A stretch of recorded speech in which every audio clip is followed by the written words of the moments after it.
Ang intense ng mga kaganapan ngayon sa abot kamay na pangarap sapagkat manginginig sa galit sila Doc Robert at Giselle dahil sa aaminin sa kanila ng ama nilang si Don Pepe. Matapos ngang madala sa ospital si Don Pepe, ay maswerteng makakaligtas ito at dito nga ay ikakagulat ng lahat ang mga ibubunyag niyang katotohanan.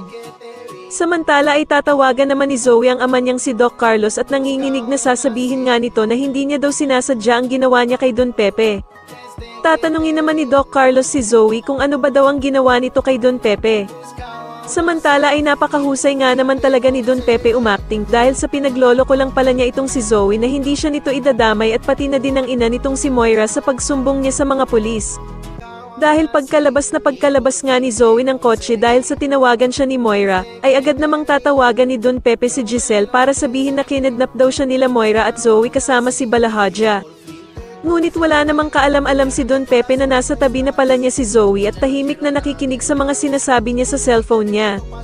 At dito nga ay galit na galit si Zoe nang malaman niyang niloloko lang pala siya ng lolo Pepe niya kaya naman ay agad siyang gagawa ng paraan para patahimikin ito.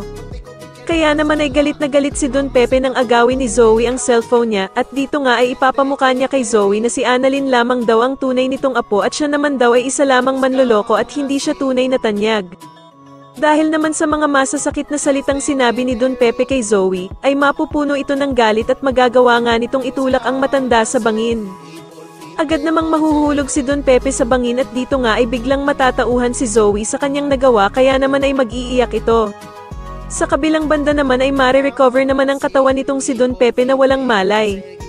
Agad namang makakarating dito si Annalyn at dito nga ay maabutan niya ang lolo Pepe niya na walang malay at sinasakay sa emergency car.